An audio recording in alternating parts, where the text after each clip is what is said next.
करोड़पति ने अपाहिज बनकर एक रात की मांगी पनाह। सुबह जो हुआ देखकर सब हैरान रह गए। पार्वती ने अपनी माँ के माथे पर भीगे हुए कपड़े की पट्टी रखी और फिर मिट्टी की दीवार से टिककर बैठ गई। रात के लगभग 2 बज चुके थे।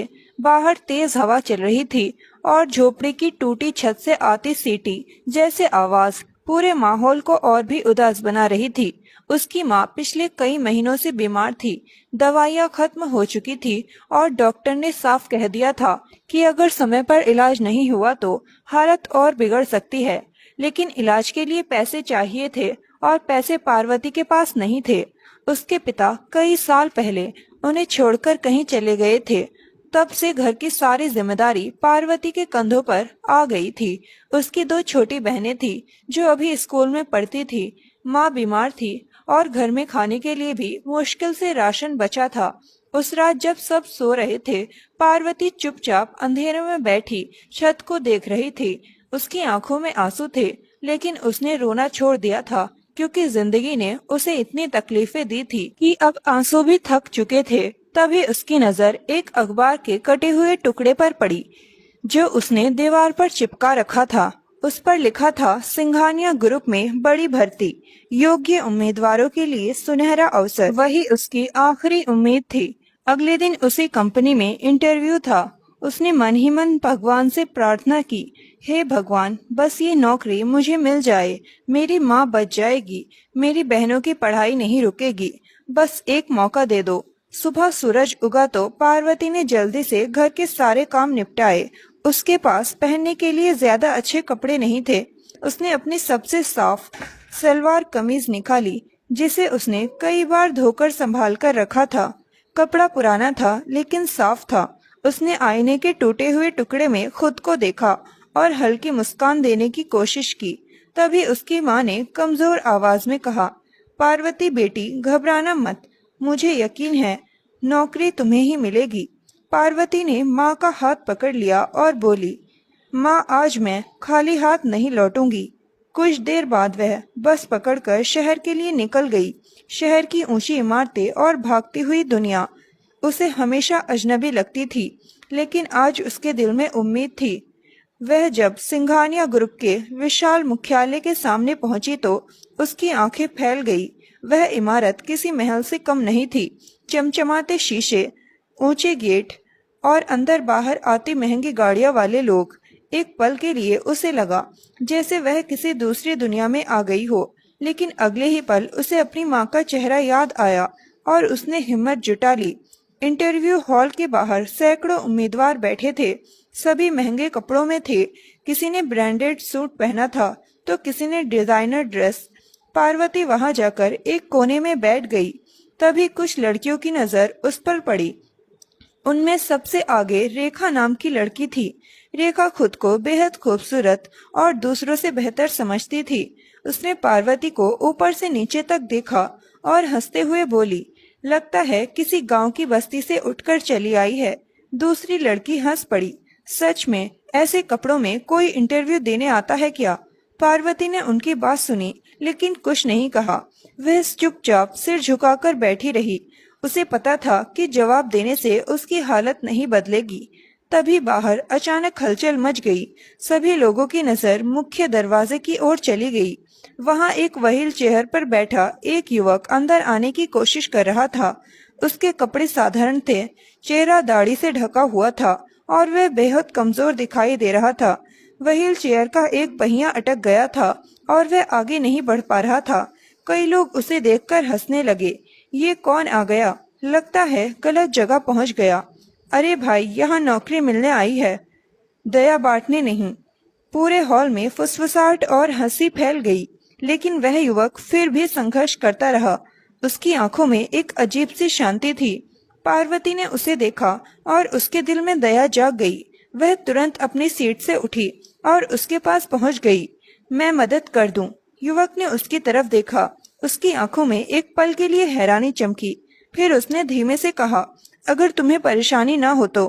पार्वती ने बिना कुछ सोचे व्हील चेयर को संभाला और धीरे धीरे उसे सीढ़ियों के ऊपर चढ़ाने लगी। यह आसान काम नहीं था।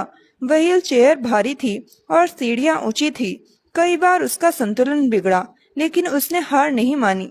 आखिरकार वह उसे ऊपर ले गई। तभी अंदर से आवाज आई, मिस पार्वती प्लीज कम इन। यह इसका इंटरव्यू कॉल था, लेकिन वह अभी भी व्हील चेयर संभाल रही थी। उसने एक पल के लिए दरवाजे की तरफ देखा। उसकी धड़कनें तेज हो गई। यह वही मौका था जिसका वह महीनों से इंतजार कर रही थी।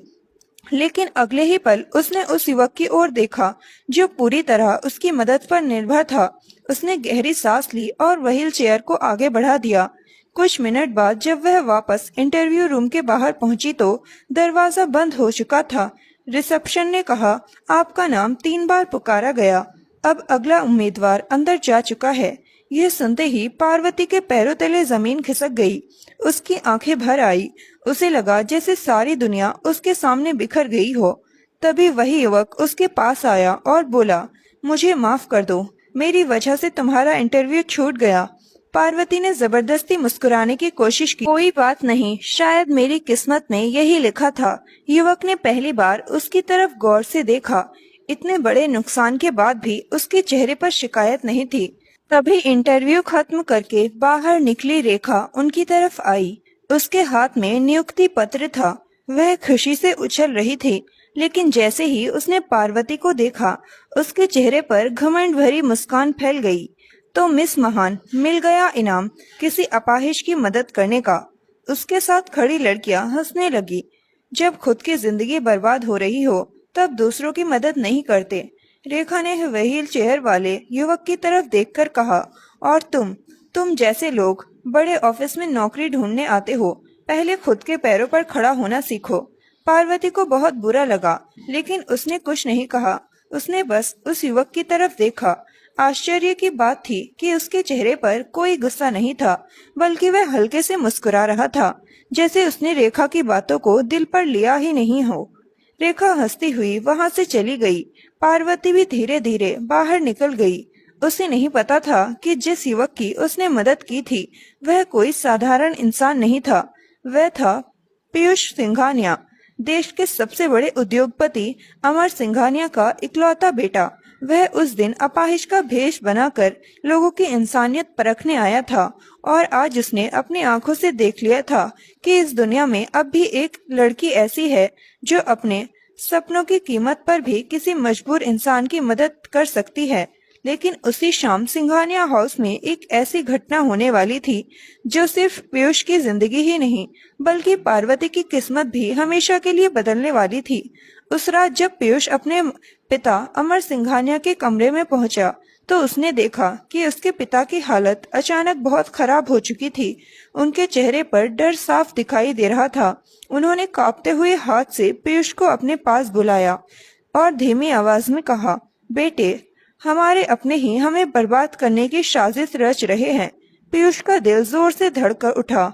उसने बिल्कुल अंदाजा नहीं था कि अगले कुछ मिनटों में उसके सामने एक ऐसा रहस्य खुलने वाला है जो पूरे सिंघानिया साम्राज्य की नींव हिला देगा। दोस्तों, अगर कहानी आपको पसंद आ रही है तो मेरा आपसे एक छोटा सा विनम्र निवेदन है कि आप इस वीडियो को लाइक करके हमारे चैनल को सब्सक्राइब कर लीजिए और वीडियो को हाई पॉइंट भी कर दीजिए। पीयूष का दिल तेजी से धड़क रहा था। उसने अपने पिता अमर सिंघानिया का कांपता हुआ हाथ अपने हाथों में ले लिया। कमरे में मौजूद सभी नौकरों और डॉक्टरों को बाहर भेज दिया गया। अब कमरे में सिर्फ पिता और बेटा थे।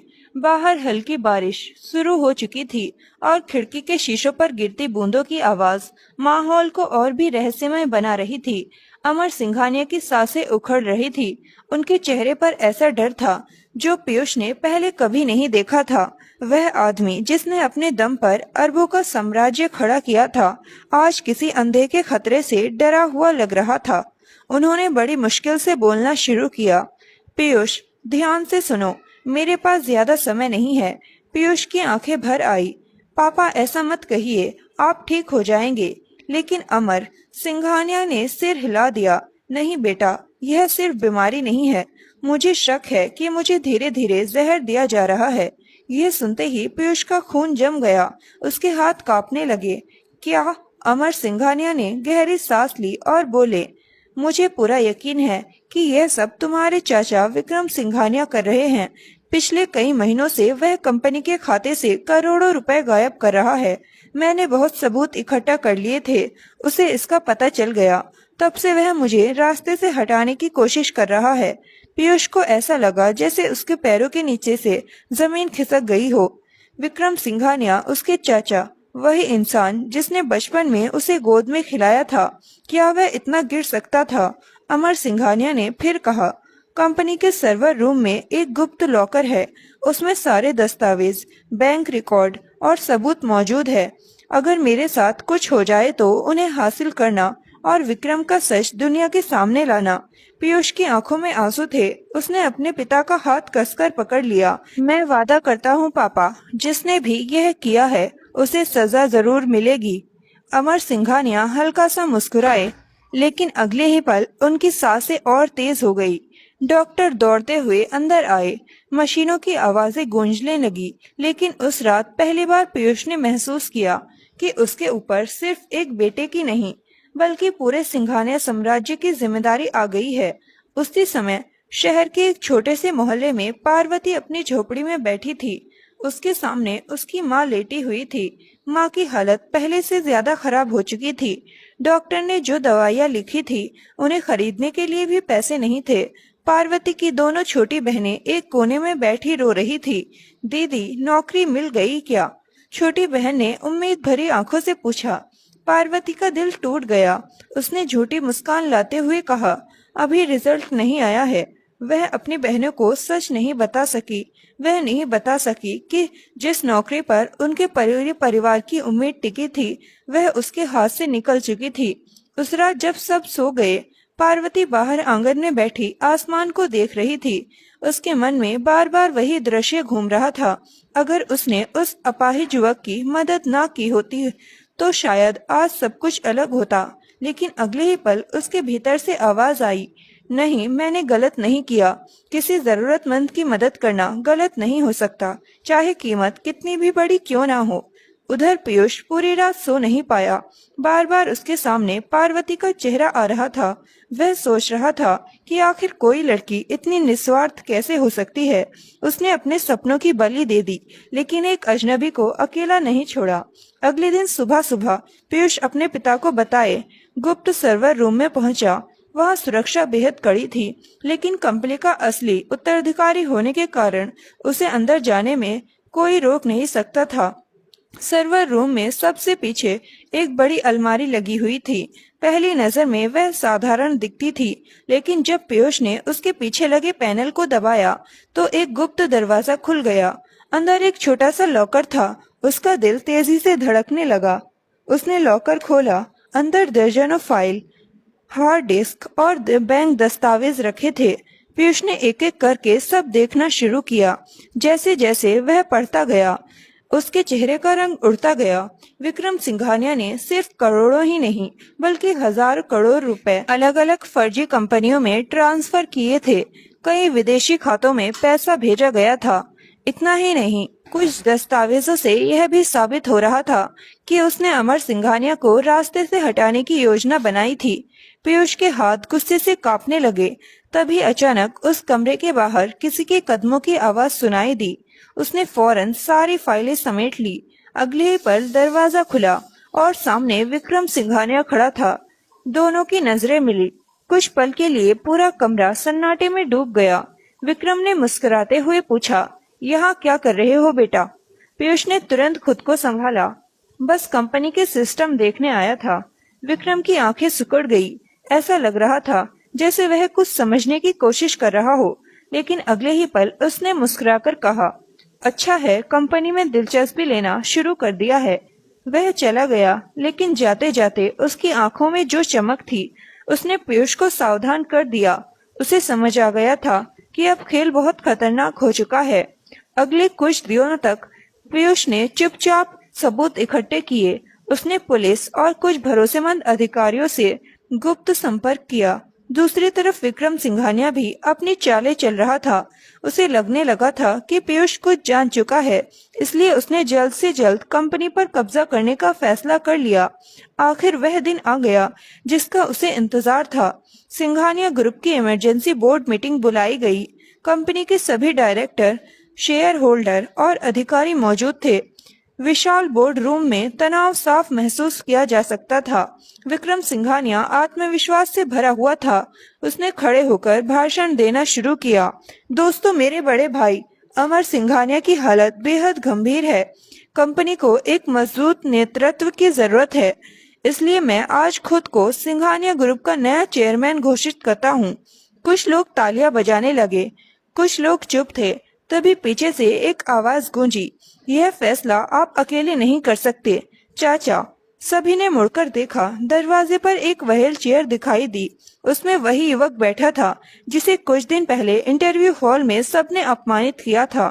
कई लोग उसे पहचान नहीं पाए, लेकिन रेखा की आंखें फैल गई।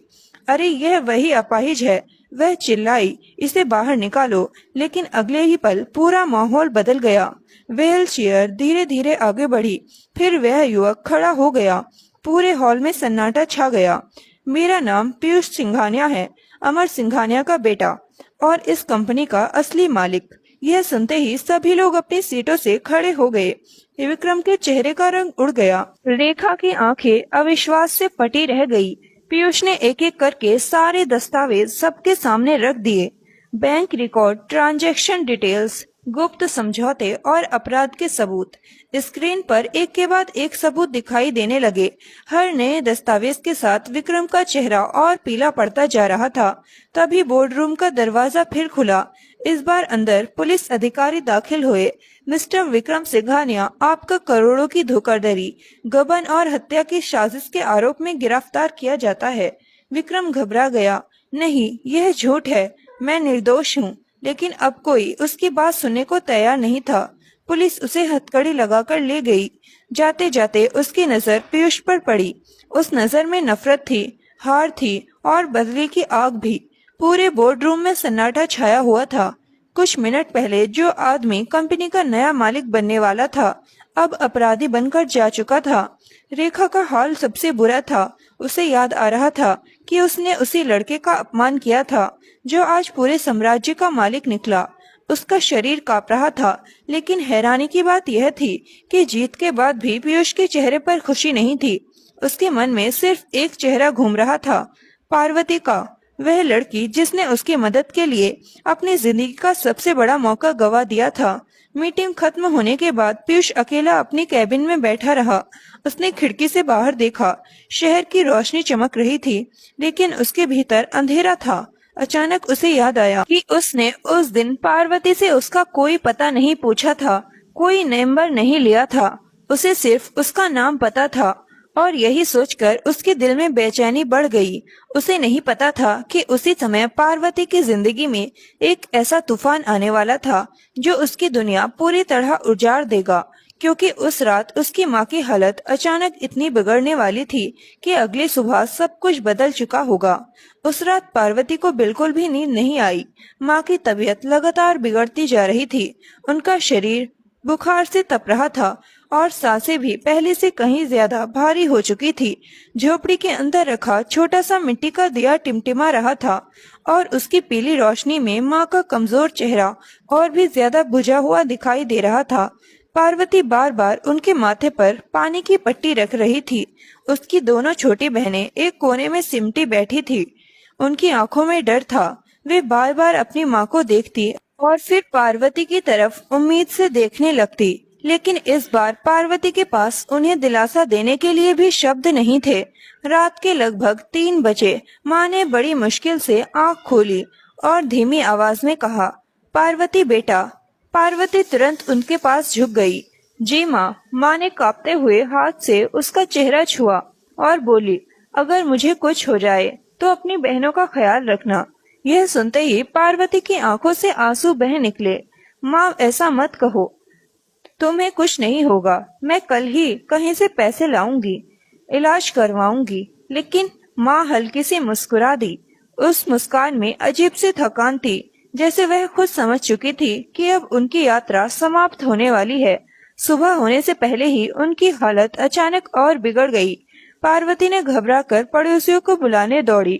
किसी तरह एक डॉक्टर को लाया गया, लेकिन तब तक बहुत देर हो चुकी थी। डॉक्टर ने कुछ मिनट जांच करने के बाद धीरे से सिर झुका लिया। पार्वती के कानों में सिर्फ एक के वाक्य गूंजा, मुझे अफसोस है, अब ये नहीं रही। दुनिया जैसे थम गई। पार्वती वहीं जमीन पर बैठ गई। उसकी आंखें खुली थी, लेकिन उनमें कोई हरकत नहीं थी। ऐसा लग रहा था जैसे उसके भीतर कुछ टूटकर हमेशा के लिए बिखर गया हो।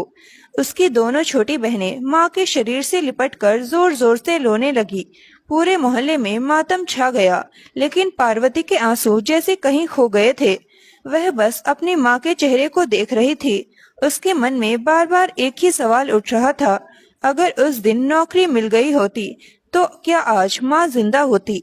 यह सवाल उसके दिल को अंदर से खा रहा था। अंतिम संस्कार के बाद घर पहले से भी ज्यादा खाली लगने लगा। माँ की चारपाई खाली थी, उनकी आवाज गायब थी। अब झोपड़ी में सिर्फ सन्नाटा बचा था, लेकिन जिंदगी किसी का दुख देखकर रुकती नहीं। अगले ही दिन राशन खत्म होने वाला था। घर का किराया बाकी था। बहनों की स्कूल की फीस जमा नहीं हुई थी। पार्वती ने शहर से दर्जनों ऑफिस में नौकरी ढूंढी, लेकिन हर जगह से निराशा मिली। कहीं अनुभव मांगा गया तो कहीं सिफारिश। कुछ जगहों पर लोगों ने उसकी मजबूरी का फायदा उठाने की कोशिश भी की। कई बार उसे ऐसा महसूस हुआ जैसे दुनिया सिर्फ पैसे वालों के लिए बनी हो। एक दिन जब जेब में सिर्फ 10 रुपए बचे थे, तो उसने फैसला कर लिया, वह शहर के बाहर बने एक बड़े ईंट भट्टे पर मजदूरी करेगी।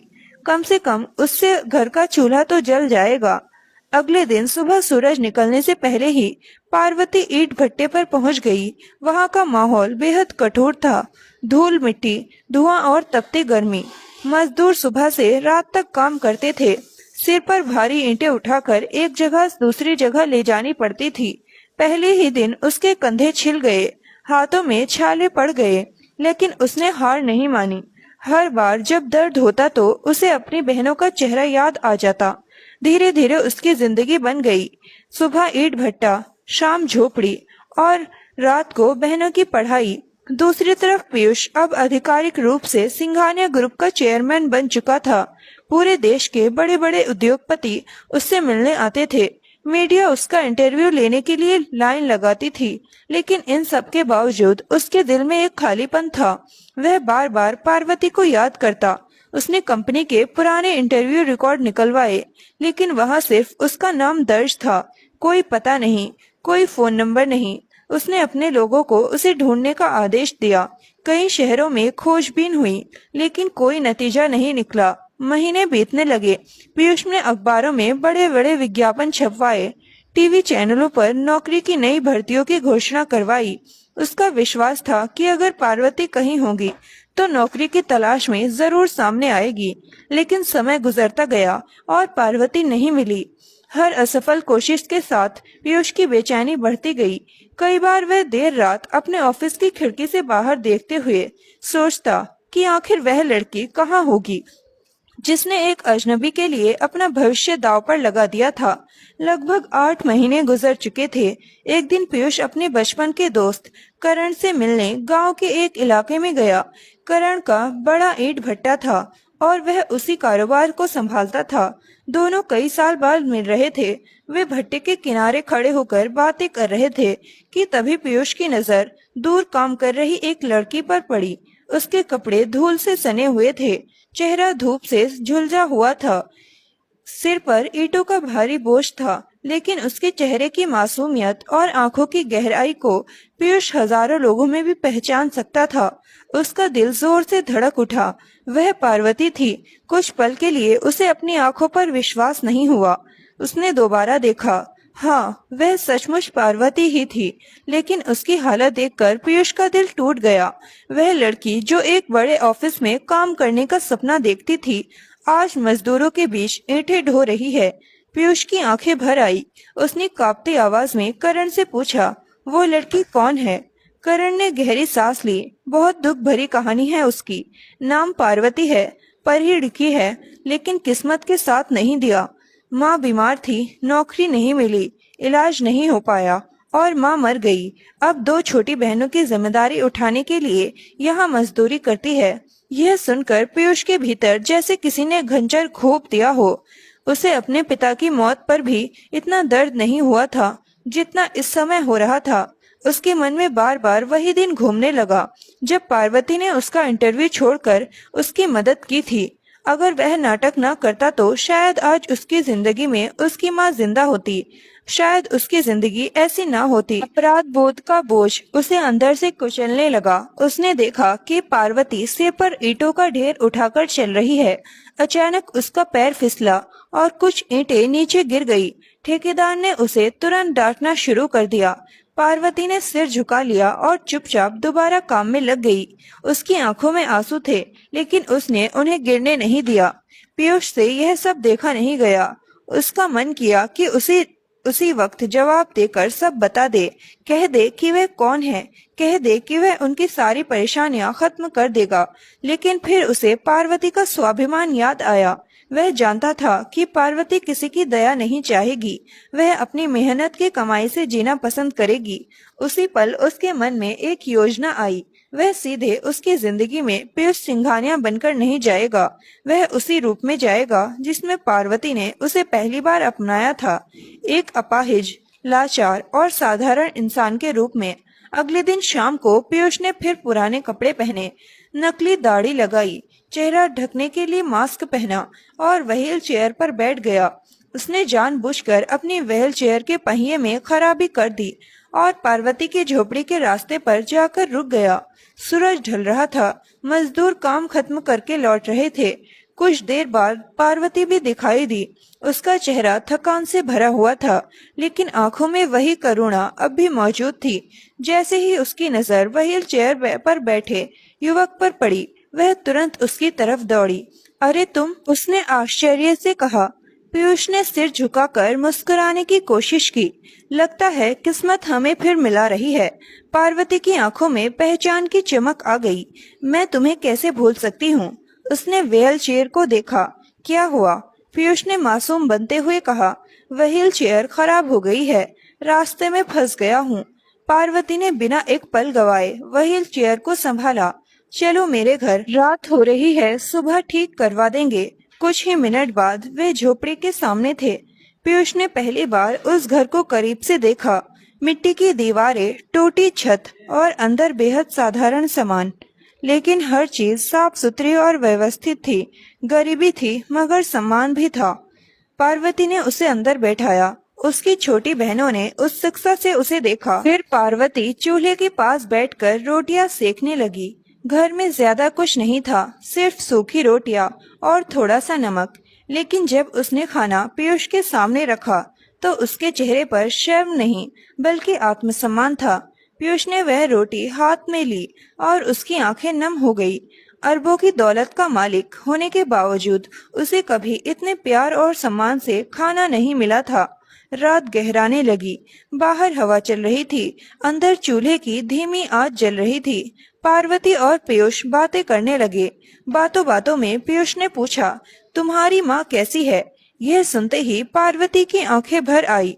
कुछ क्षणों तक वह चुप रही। फिर धीरे धीरे उसने अपनी पूरी कहानी सुनानी शुरू की। माँ की बीमारी, नौकरी छूटना, इलाज ना हो पाना और फिर माँ का चले जाना। हर शब्द के साथ उसका दर्द बाहर आता जा रहा था। पीयूष चुपचाप सुनता रहा। उसका दिल अंदर से टूट रहा था। उसे लग रहा था जैसे हर आंसू का जिम्मेदार वही है, लेकिन वह सच नहीं बता सका। उसने सिर्फ इतना किया कि जब पार्वती की आंखों से आंसू बहे तो उसने धीरे से उसका हाथ पकड़ लिया। पहली बार कई महीनों बाद पार्वती को लगा कि कोई उसकी तकलीफ समझ रहा है। उस रात देर तक दोनों बातें करते रहे। उन्हें नहीं पता था कि यह मुलाकात सिर्फ शुरुआत थी। आने वाले दिनों में यही रिश्ता उनकी जिंदगी की दिशा बदलने वाला था। लेकिन उसी समय अंधेरे में कहीं एक और इंसान उनकी झोपड़ी पर नजर रखे हुए था और उसकी आंखों में एक खतरनाक योजना जन्म ले चुकी थी, जो जल्द ही पीयूष और पार्वती दोनों की जिंदगी को नए तूफान में धकेलने वाली थी। उस रात के बाद पीयूष की जिंदगी पूरी तरह बदल गई। अगले दिन जब वह अपनी आलीशान हवेली में लौटा तो उसके सामने करोड़ों के सौदे, विदेशी कंपनियों की मीटिंग्स और बड़े बड़े बिजनेस फैसले उसके इंतजार कर रहे थे।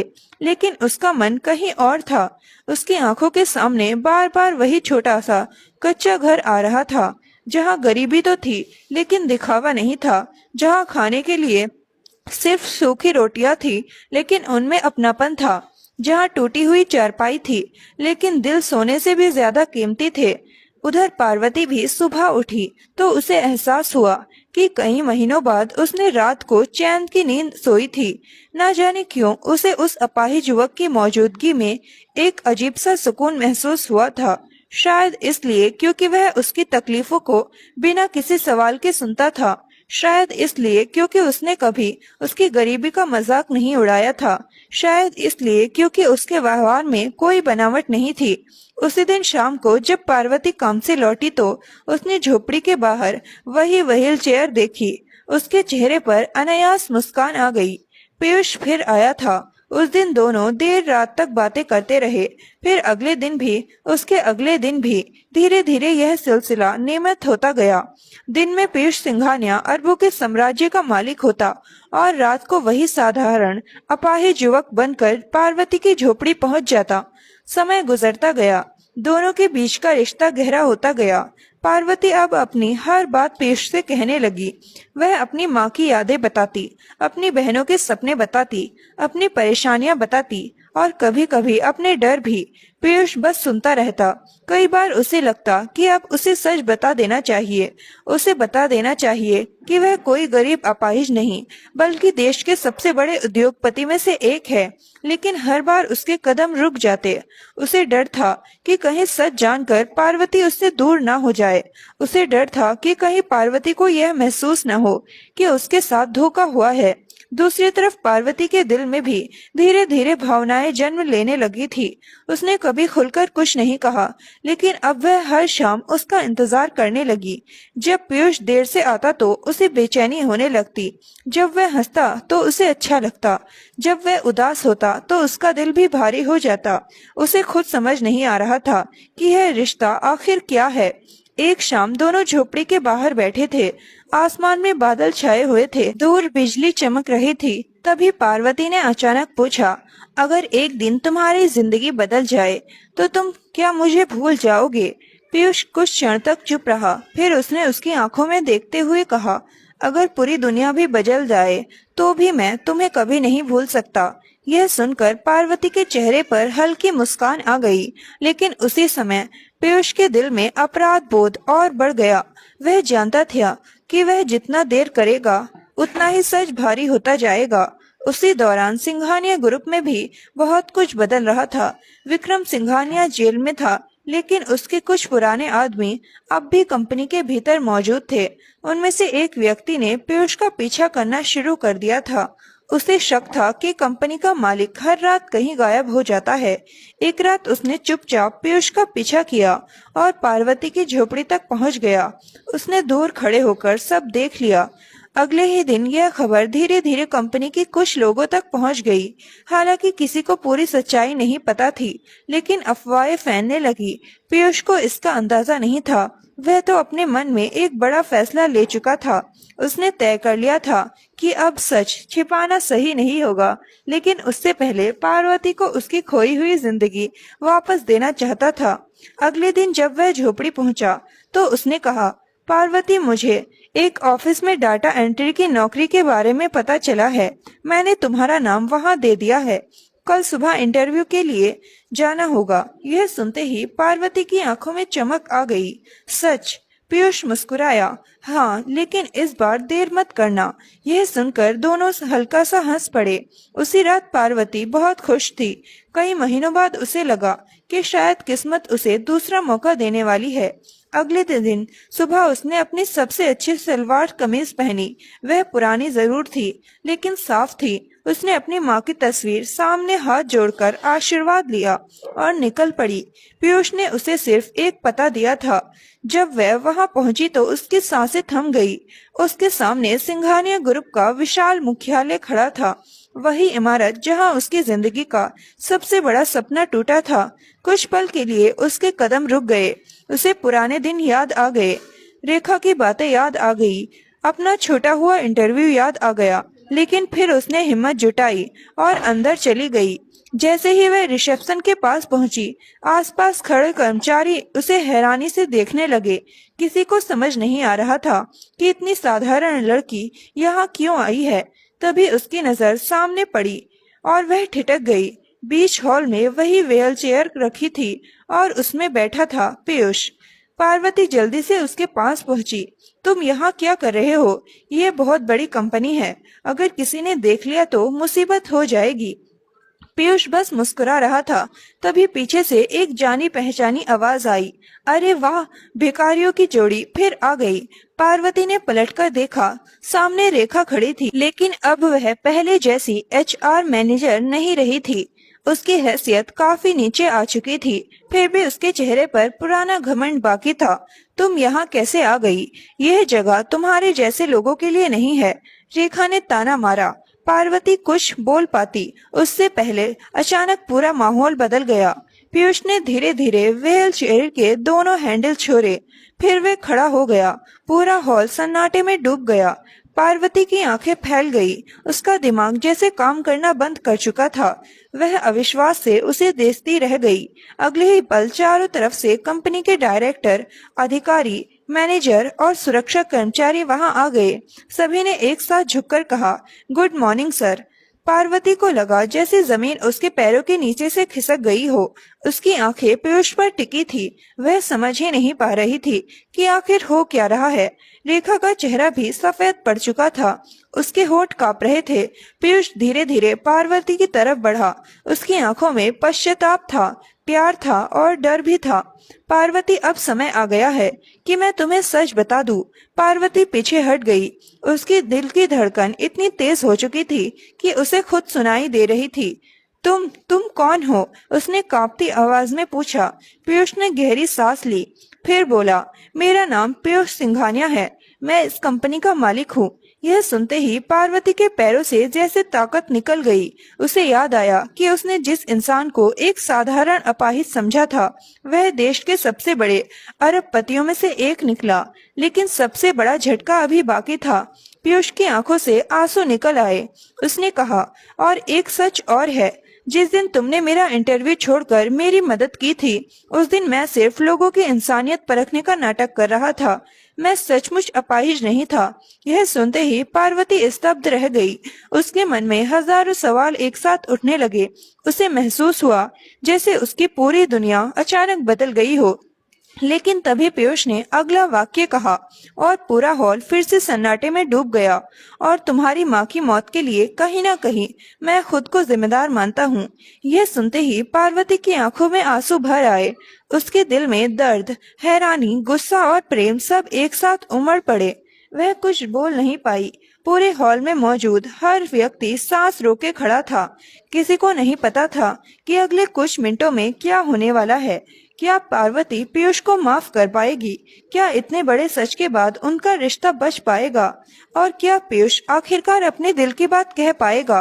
पूरे हॉल में ऐसा सन्नाटा छा गया कि अगर किसी की सांस भी तेजी से चलती तो उसकी आवाज सुनाई देती। पार्वती बिल्कुल स्थिर खड़ी थी। उसकी आंखों में आंसू बह रहे थे, लेकिन वह उन्हें पोंछ भी नहीं रही थी। उसके सामने खड़ा इंसान वही था जिसके साथ उसने अपने दुख बांटे थे, जिसके सामने उसने अपने सारी दिल की बातें कही थी, जिसके लिए उसके मन में अनजाने में भावना पैदा हो चुकी थी। लेकिन आज उसे इंसान ने एक ऐसा सच उसके सामने रख दिया था जिसने उसकी पूरी दुनिया हिला दी थी। पीयूष की आंखें झुकी हुई थी। पहली बार अरबों के साम्राज्य का मालिक खुद को बेहद छोटा महसूस कर रहा था। उसने धीमी आवाज में कहा, पार्वती, मैं जानता हूँ कि मैंने तुम्हारे साथ सच छिपाकर बहुत बड़ी गलती की। मुझे यह भी पता है कि शायद तुम्हारे मन में मेरे लिए गुस्सा हो, नफरत हो, लेकिन मैं तुमसे झूठ बोलकर तुम्हारा फायदा नहीं उठाना चाहता था। मैं सिर्फ तुम्हें समझना चाहता था। मैं जानना चाहता था कि तुम सच में कैसी हो। उस दिन इंटरव्यू में जब तुमने अपने सपनों से पहले एक अनजान इंसान की मदद को चुना, उसी दिन मुझे एहसास हो गया था कि तुम बाकी लोगों जैसी नहीं हो। पार्वती चुपचाप उसकी बातें सुनते रही। पीयूष की आवाज कांपने लगी। लेकिन मेरी सबसे बड़ी गलती यह थी कि मैं यह नहीं समझ पाया कि मेरे उस नाटक की कीमत तुम्हें कितनी भारी चुकानी पड़ेगी। अगर उस दिन तुम्हारा इंटरव्यू नहीं छूटता तो शायद तुम्हें नौकरी मिल जाती, शायद तुम्हारी माँ का इलाज हो जाता। शायद आगे के शब्द उसके गले में अटक गए। उसकी आंखों से आंसू बह निकले। पहली बार कंपनी के कर्मचारियों ने अपने मालिक को इस तरह टूटते हुए देखा था। पार्वती ने उसकी तरफ देखा। उसके मन में दर्द जरूर था, लेकिन वह जानती थी कि पीयूष ने जानबूझकर उसकी जिंदगी बर्बाद नहीं की। वह जानती थी कि उसकी माँ की मौत के पीछे गरीबी थी, व्यवस्था थी और किस्मत का क्रूर खेल था। कुछ देर तक खामोशी छाई रही। फिर पार्वती ने धीरे से पूछा, जब तुम जानते थे कि तुम इतने बड़े आदमी हो तो फिर मेरी झोपड़ी में क्यों आते रहे? पीयूष ने उसकी आंखों में देखते हुए कहा, क्योंकि मुझे वहाँ वह सुकून मिला जो दुनिया की किसी दौलत में नहीं मिला। क्योंकि तुम्हारे पास बैठकर मुझे पहली बार एहसास हुआ कि इंसान की कीमत उसके पैसे से नहीं, उसके दिल से होती है। क्योंकि मैं तुमसे प्यार करने लगा था पार्वती। यह सुनते ही पार्वती का दिल जोर से धड़क उठा। पूरे हॉल में मौजूद लोग एक दूसरे का चेहरा देखने लगे। रेखा की तो जैसे सांसें अटक गई थी। उसे अब समझ आ रहा था कि किस लड़की का उसने मजाक उड़ाया था। पीयूष ने धीरे धीरे अपने घुटनों पर बैठते हुए जेब से एक छोटा सा डिब्बा निकाला। पूरा हॉल स्तब्ध रह गया। डिब्बा खुला। उसके अंदर एक बेहद खूबसूरत हीरे की अंगूठी चमक उठी। लेकिन उस अंगूठी की कीमत से ज्यादा कीमत उस पल में छिपी भावनाएं थी। पीयूष ने भरी आंखों से कहा, पार्वती, तुमने मुझे तब अपनाया जब मैं तुम्हारी नजर में एक गरीब और अपाहिज इंसान था। तुम्हें मेरी दौलत के बारे में कुछ नहीं पता था। तुम्हें सिर्फ मेरा दर्द दिखाई देता था। आज मैं तुम्हारे सामने अपनी असली पहचान के साथ खड़ा हूँ। क्या तुम इस पीयूष को उसकी गलतियों के साथ, उसके प्यार के साथ अपनी जिंदगी में जगह दोगी? पूरे हॉल की निगाहें पार्वती पर टिक गई। उसके दिल में कई भावनाएं एक साथ चल रही थी।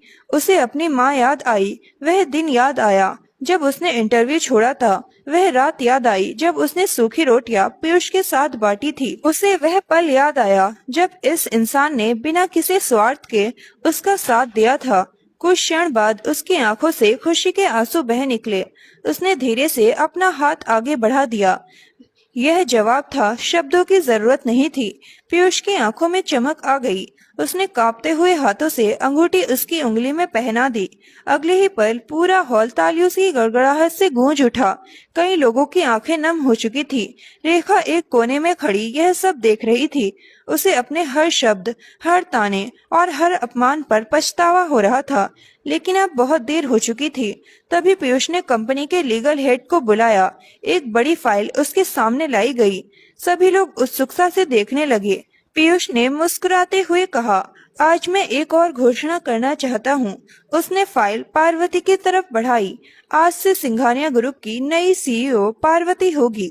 यह सुनते ही पूरा हॉल एक बार फिर हैरानी से भर गया। पार्वती अवाक रह गई। मैं? पीयूष मुस्कुराया, हाँ तुम। क्योंकि मैंने जिंदगी में बहुत पढ़े लिखे और प्रतिभाशाली लोग देखे हैं, लेकिन तुम्हारे जैसा ईमानदार इंसान कभी नहीं देखा। बिजनेस सिखाया जा सकता है, लेकिन चरित्र नहीं। पार्वती की आंखें भर आई। उसे अपनी माँ की बात याद आ गई। वह हमेशा कहती थी कि ईमानदारी का फल देर से मिलता है, लेकिन मिलता जरूर है। आज उसे लग रहा था जैसे कहीं न कहीं उसकी माँ यह सब देख रही है। कुछ ही दिनों में पार्वती की जिंदगी पूरी तरह बदल गई। उसकी दोनों छोटी बहनों का दाखिला देश के सबसे प्रतिष्ठित स्कूलों में करवाया गया। उन्हें वह हर सुविधा मिली जिसका उन्होंने कभी सपना भी नहीं देखा था। जिस झोपड़ी में कभी बारिश से टपकता पानी था, उसी जगह एक सुंदर घर बन गया। लेकिन सबसे खास बात यह थी कि इतनी बड़ी जिम्मेदारी और सम्मान मिलने के बाद भी पार्वती नहीं बदली। वह आज भी उतनी ही विनम्र थी जितना पहले थी। दूसरी तरफ रेखा को कंपनी से नहीं निकाला गया। पीयूष चाहता तो एक पल में उसे बाहर कर सकता था, लेकिन उसने ऐसा नहीं किया। उसने रेखा को पार्वती की पर्सनल असिस्टेंट बना दिया। अब वही रेखा जो कभी उसे भिखारिन और गवार कहती थी, अब हर दिन उसे मैडम कहकर संबोधित करती थी। यह उसके लिए किसी सजा से कम नहीं था। धीरे धीरे उसे भी अपनी गलतियों का एहसास होने लगा। कुछ महीनों बाद पीयूष और पार्वती की शादी की तैयारियां शुरू हुई। यह शादी पूरे देश में चर्चा का विषय बन गई। बड़े बड़े उद्योगपति, नेता, अभिनेता और सम्मानित लोग इस समारोह में शामिल हुए। लेकिन उस भव्य समारोह के बीच एक पल ऐसा आया जब पार्वती चुपचाप आकाश की ओर देखने लगी। उसकी आंखों में आंसू थे। पीयूष उसके पास आया और पूछा, क्या हुआ? पार्वती मुस्कुराई और बोली, काश आज माँ यहाँ होती। पीयूष ने उसका हाथ थाम लिया। मुझे यकीन है वह जहाँ भी है आज सबसे ज्यादा खुश वही होगी। पार्वती ने आसमान की ओर देखा। उसे लगा जैसे सचमुच उसकी माँ मुस्कुरा रही हो।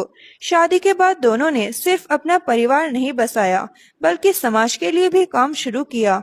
उन्होंने गरीब और जरूरतमंद लड़कियों के लिए एक फाउंडेशन बनाया ताकि किसी दूसरी पार्वती को सिर्फ पैसों की कमी की वजह से अपने सपने ना छोड़ने पड़े। हजारों लड़कियों को शिक्षा, नौकरी और सम्मानजनक जीवन का अवसर मिलने लगा। समय बीतता गया लेकिन लोग आज भी उनकी कहानी सुनाते थे। एक ऐसी कहानी जिसमें एक गरीब लड़की ने इंसानियत को चुना और एक अमीर लड़के ने सच्चे प्रेम को पहचाना और किस्मत ने दोनों को वह मुकाम दिया जिसके वे हकदार थे। इस कहानी का सबसे बड़ा सबक यही है कि इंसान की असली पहचान उसके कपड़ों, पैसे या हैसियत से नहीं होती बल्कि उसके चरित्र से होती है। घमंड चाहे कितना भी बड़ा क्यों ना हो, एक दिन टूटता जरूर है और नेकी चाहे कितनी भी छोटी क्यों ना हो, उसका फल कभी व्यर्थ नहीं जाता। पार्वती ने एक मजबूर इंसान की मदद करते समय कोई सौदा नहीं किया था। उसने सिर्फ इंसानियत निभाई थी और शायद यही वजह थी किस्मत ने भी एक दिन उसका हाथ थाम लिया। वही रेखा की कहानी यह सिखाती है कि दूसरों को छोटा समझने वाला इंसान अंत में खुद छोटा साबित हो जाता है। और पीयूष की कहानी यह बताती है कि सच्चा प्यार वह नहीं जो दौलत देखकर हो, बल्कि वह है जो किसी इंसान की आत्मा पहचान ले। इसी के साथ पीयूष और पार्वती की कहानी अपने खूबसूरत अंत तक पहुंचती है, लेकिन उनकी प्रेम कहानी लोगों के दिलों में हमेशा जिंदा रहती है। यह याद दिलाने के लिए कि कभी कभी एक छोटी सी नेकी पूरी जिंदगी बदल देती है। तो दोस्तों, यह थी हमारी आज की नई कहानी आपको कैसी लगी हमें कमेंट करके अवश्य बताएं। अगर कहानी आपको पसंद आई हो तो इसको लाइक करें, हमारे चैनल को सब्सक्राइब करें। मिलते हैं फिर से नई इंटरेस्टिंग कहानी के साथ। तब तक के लिए धन्यवाद। जय हिंद, जय भारत।